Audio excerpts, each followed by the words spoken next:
American Indian.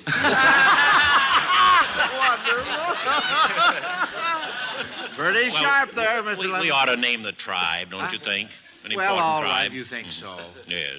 We'll corner him some way here. All right. How about it, Mr. Leverett? What particular tribe? He looks like a Democrat to me. Well,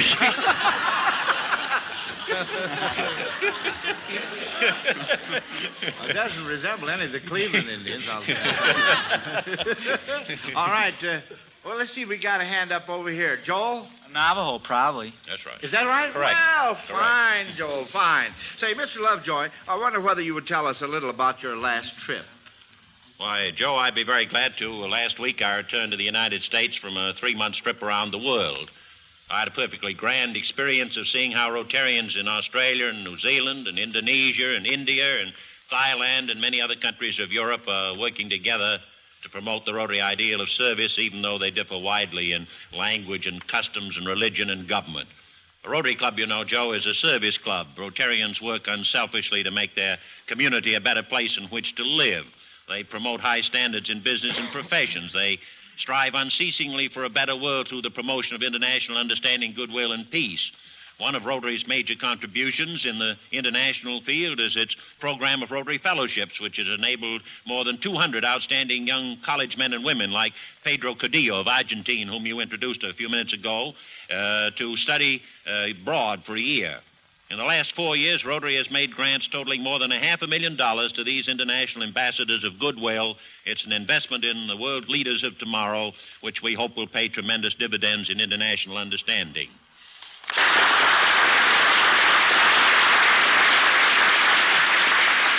Thank you, Mr. Lovejoy. Well, now, since one of our contestants, Mr. Gordillo, is from Argentina, he ought to welcome this question from Mr. S.N. Trevino.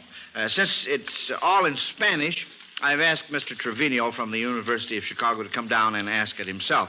All right, Mr. Trevino, proceed with your question.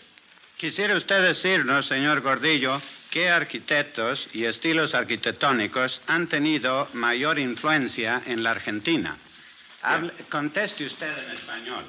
Bueno, el estilo arquitectónico de mayor influencia en Argentina ha sido el Renacimiento español, y entre los principales arquitectos se cuenta Juan de Herrera. Últimamente, los arquitectos modernos, de Corbusier, Mies van der Rohe, Frank Lloyd Wright, and so on, han tenido una gran influencia en la arquitectura moderna argentina. Yeah.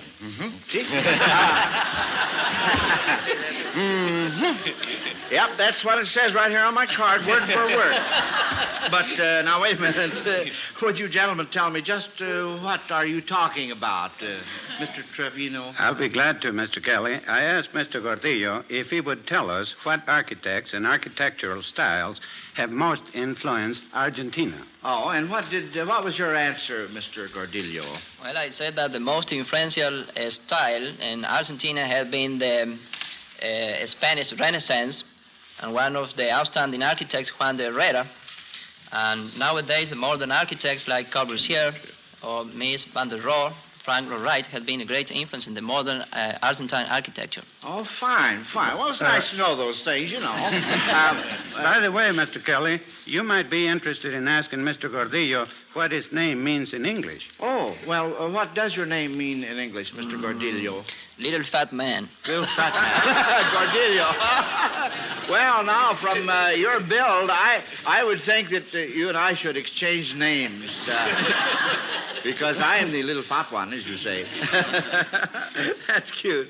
Now, before I pull the next puzzler from our Alka-Seltzer question box, our announcer, Bob Murphy, has a question. Say, folks, has this Sunday been spoiled for you because a headache has made you feel upset and irritable? Well, right now, or whenever you have a headache, remember this. First aid for relief from a headache is Alka-Seltzer. Yes, here's the way to really fast relief. Drop 1 or 2 Alka-Seltzer tablets into a glass of water. Let it fizz, then drink it.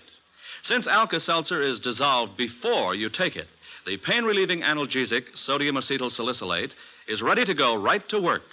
And because of its effervescence, those thousands of sparkling bubbles, Alka-Seltzer gets there fast to give fast relief. Keep Alka-Seltzer handy all the time. Use it as first aid for relief when you have a headache or when some member of your family has one. Get Alka-Seltzer at any drugstore.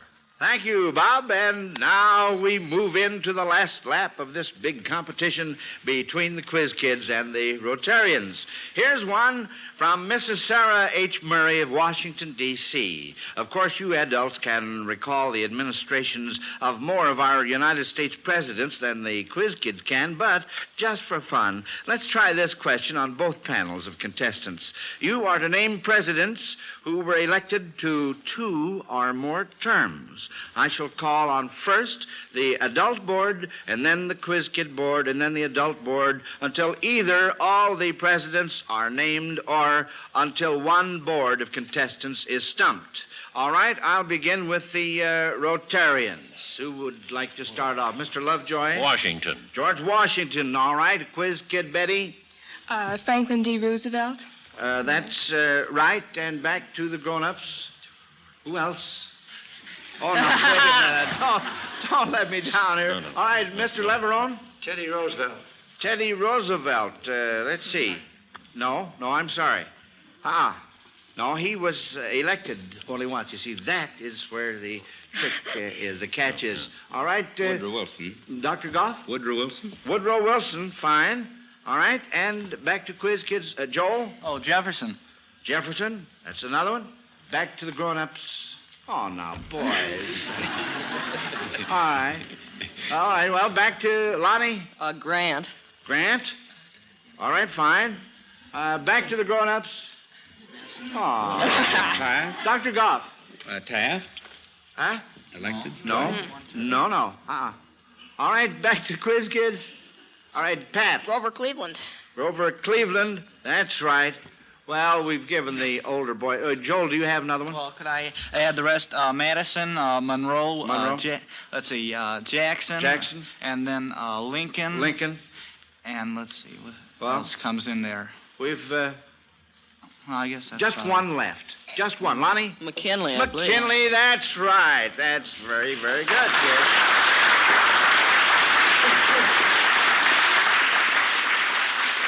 All right, now this next question from the Alka-Seltzer question box is from Mrs. Thelma Dahl of New York, who picked out these names for his daughters, Goneril, Regan, and Cordelia. Betty.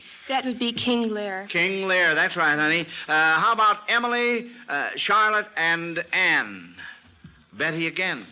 Well, that would be the father of the Browning. That's the Barretts, excuse me. The what? No. Wait a minute, Pat. The Bronte sisters. The Bronte sisters, Patrick Bronte, And how about Dorothy, Margaret, and Charlotte? Dr. Goff? They happen to be mine. Your daughters, that's right. Oh, boy, Dave. Oh, boy, it's a good thing you came through on that, Dr. Goff, I want to tell you. Well, here's a quickie from Mrs. Ethel Arnett of Greensboro, North Carolina. What traffic sign, when spelled backwards, becomes something you men hate to wash when you're helping with the dishes? Oh, no hands up from the adults. All right, Lonnie. Pots. Backwards, it'd be stop. S-T-O-P. That is right, Lonnie. Harvey, now what were you going to say, son? The same thing. Oh, well, all right. I was just checking up. Clement Landfield of Chicago says that these 3 baseball players have the same first name as 3 comic strip characters. You are to identify the player and the comic character. What Red Sox infielder has the same first name as the uncle of a family who lived near a famous alley? Lonnie. Walt Dropo, and it'd be Uncle Walt. Uncle Walt. Gasoline Alley, that's right. What Yankee outfielder has the same first name as a famous prize fighter in the comics? Harvey. Joe Palooka, I know, is a prize fighter. All right, who's the other Joe? I don't know. All right. Pat. Joe DiMaggio. Joe DiMaggio is right. What Cub outfielder has the same first name as a young man in a comic strip which deals with teenagers? Oh, you boys are in on this here. You grown-ups, you know. All right, Lonnie? Well, I'm not sure. A comic strip that deals with teenagers would be Harold Teen. Harold Teen. Well, a Cub outfielder named Harold. Yeah. Yeah. So? Joel? Oh, hell, Jeffcoat. Jeffcoat, that's right. Very good. Mrs. Helen Adams of La Jolla, California, sends in this question. The 1951 calendars will feature some new girls, but what calendar always features the same girls? How about this one? What calendar always features the same girls? Mr. Lovejoy. The Esquire calendar. No. No. I've got you on this. I've got all of you. I'm pretty sure. Joel? Isn't there one calendar that has the Dione quintuplets on it? You say, on it? Now, you're warm. You're Or in warm, it or Joel. something? Now, elucidate. Explain. What? All right, Lonnie. I'm not sure. Don't they come from a town named Calendar? Calendar, Ontario. That's the... Oh, boy, oh, boy. I thought that was going to be in there. Well, there's our bell. And now it's time for the judges to name the winning team. We'll give them a few seconds to total the scores. And, friends, while we're waiting, here's an important message. Mother's one-a-day brand multiple vitamins taken every day give complete protection against the let-down, all-in, pepless feeling that results from a lack of any or all of the known essential vitamins. Health surveys indicate that millions of school children show definite signs of vitamin deficiency disease. Protect your family. Don't let lack of vitamins interfere with the normal growth, energy, and progress of your children. Remember, one-a-day brand multiple vitamins protect. Remember the name and the package. Blue with a big 1. Well, attention, quiz kids and Rotarians, here are your scores. The judges report that as a class, you didn't miss a single question this afternoon. The Rotarians have a score of 83, and the quiz kids, 165.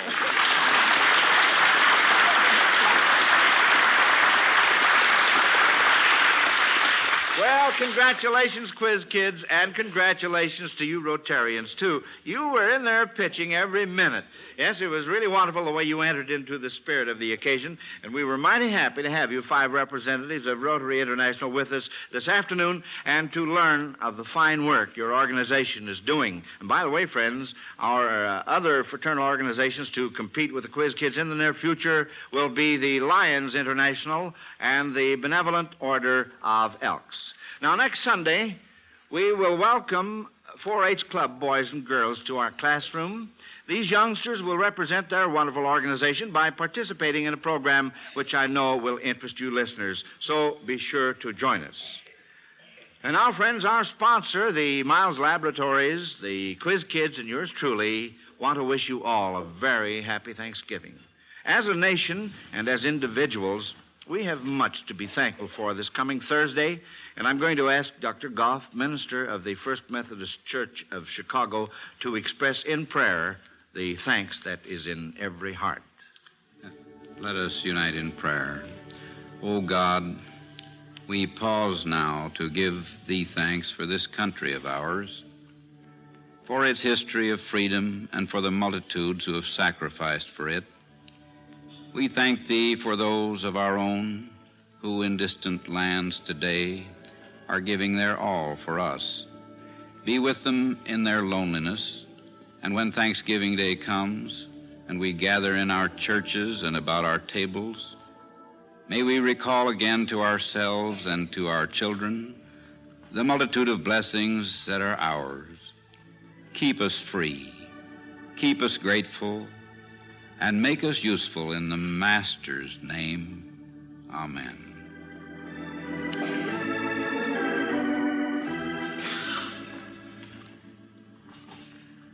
Listen to the Quiz Kids coast to coast every Sunday afternoon and see and hear Alka-Seltzer's Quiz Kids television show on NBC. Consult your local newspaper for the time and station. Until next week at the same time, this is Bob Murphy speaking. Bob Hope and Eddie Cantor join the big show today on NBC.